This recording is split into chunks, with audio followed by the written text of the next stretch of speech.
CM Jagan ప్రవేశపెట్టిన సంక్షేమ పథకాలతో పాటు ఎర్రగొండపాలెం నియోజకవర్గంలో జరిగిన అభివృద్ధి తనను గెలిపిస్తుంది అంటున్నారు ఎర్రగొండపాలెం వైసీపీ ఎమ్మెల్యే అభ్యర్థి తాటిపర్తి చంద్రశేఖర్. ప్రతిపక్షాలు ఎన్ని కుట్రలు చేసినా వైసీపీ గెలుపును అడ్డుకోలేవన్నారు. తాను అధికారంలోకి వస్తే నియోజకవర్గాన్ని మరింత అభివృద్ధి చేస్తానంటున్న చంద్రశేఖర్తో మా ప్రతినిధి Sudhakar face to face. YSR Congress party అభ్యర్థి తాటిపర్తి చంద్రశేఖర్ ఈ రోజు నామినేషన్ దాఖలు చేశారు. ఎర్రగొండపాలెం పట్టణంలో భారీ ఎత్తున వైఎస్ఆర్ శ్రేణుల నేపథ్యంలోనే పెద్ద ఎత్తున వైఎస్ఆర్ శ్రేణులు ఈ నామినేషన్ కార్యక్రమంలో పాల్గొన్నారు. ప్రస్తుతం తాటిపర్తి చంద్రశేఖర్ మనతో ఉన్నారు. ఆయనతో మాట్లాడు. సార్, ఈ రోజు నామినేషన్ జరిగింది, భారీ ఎత్తున వైఎస్ఆర్ శ్రేణులు ఎలా చూస్తున్నారు? చాలా సంతోషంగా ఉంది. ఇక్కడ ఉన్నటువంటి అభిమానం ఎలాంటిదో మరొకసారి ఇక్కడ ప్రజలు రుజువు చేశారు.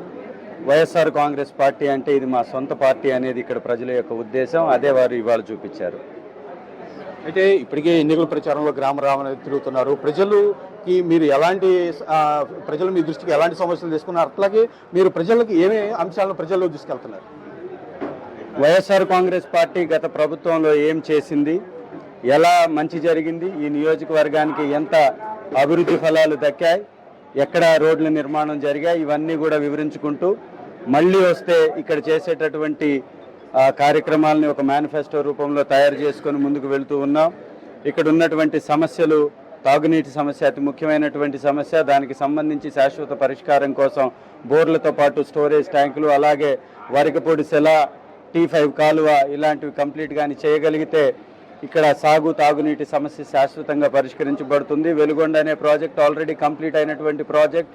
గంగమ్మ తల్లిని వడిసి పట్టుకుని 55 TMCల నీటిని నిలువ చేసేటటువంటి అద్భుతమైనటువంటి ప్రాజెక్ట్ని కంప్లీట్ చేసినటువంటి ఘనత శ్రీ జగన్మోహన్ రెడ్డి గారికే దక్కుతుంది, మా ప్రభుత్వానికే దక్కుతుంది. కాబట్టి వర్షాకాలం వస్తే ఖచ్చితంగా దానిలో ఒక వాటర్ స్టోర్ అయ్యి ఇక్కడ ఉన్నటువంటి సమస్యలు శాశ్వతంగా పరిష్కరించబడతాయి. కాబట్టి వ్యవసాయ ఆధారిత ఉత్పత్తి కేంద్రాలను ఇక్కడ కానీ ఏర్పాటు చేస్తే, ఇక్కడ అలాంటి వ్యవస్థలను కానీ ఏర్పాటు చేస్తే ఇక్కడ ఉన్నటువంటి నిరుద్యోగులకు ఉపాధి కలిగేటటువంటి అవకాశం ఉంది.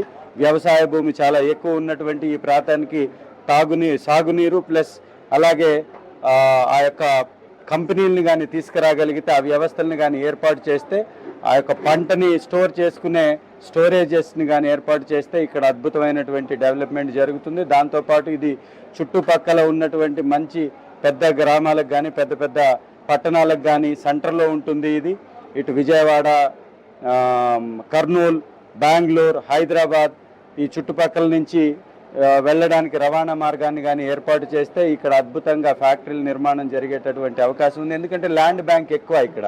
విస్తీర్ణం వైజ్గా ప్రకాశం జిల్లాలో అతి పెద్ద విస్తీర్ణం కలిగినటువంటి నియోజకవర్గం ఇది. కాబట్టి అలాంటి కంపెనీలను తీసుకొచ్చి నిరుద్యోగ సమస్యను పూర్తిగా శాశ్వతంగా పరిష్కరించాలనేటటువంటి ప్రణాళికలు సిద్ధం చేసి ముందుకు వెళ్తున్నాం. అయితే ఎర్రగొండపాలెం నియోజకవర్గ అభివృద్ధి విషయంలో నేను ఏదైతే షర్మిలా చేసిన కామెంట్స్ని ఎట్లా చూస్తారు? షర్మిలమ్మ గారు రోజుకొక మాట, పూటకొక ఆటలాగా వాళ్ళ వ్యవహారం ఉంది. రాజకీయ పార్టీలో ఉన్నప్పుడు నిలకడ తత్వం ఖచ్చితంగా కావాలి.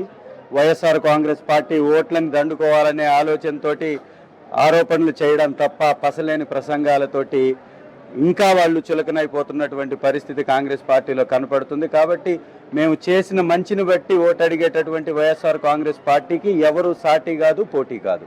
అయితే వైఎస్ఆర్ కాంగ్రెస్ పార్టీ అభ్యర్థి చంద్రశేఖర్ వచ్చే ఎన్నికల్లో గెలవబోతున్నాడని చెప్పి వైఎస్ఆర్ శ్రేణుల్లో ధీమా వ్యక్తం చేస్తున్న పరిస్థితి. ఈ నేపథ్యంలో చంద్రశేఖర్ ఎన్ని ఓట్ల మెజార్టీతో గెలవబోతున్నాడు? ఆశల పల్లకిలో కాదు కానండి, ఖచ్చితంగా గతంలో ఉన్నటువంటి మెజారిటీని బద్దలు కొట్టబోతున్నాం. అఖండమైనటువంటి మెజారిటీ తోటి జగనన్నకి బహుమతిగా ఈ నియోజకవర్గాన్ని ఇవ్వబోతున్నాం. వైఎస్ఆర్ కాంగ్రెస్ పార్టీ ఎర్రగొండపాలెం అభ్యర్థి తన గెలుపై ధీమా వ్యక్తం చేస్తున్న పరిస్థితి. ఈ నేపథ్యంలోనే రాష్ట్రంలో వైఎస్ జగన్ ప్రభుత్వం అమలు చేసిన సంక్షేమ పథకాలతో పాటు నియోజకవర్గంలో జరిగిన అభివృద్ధి తను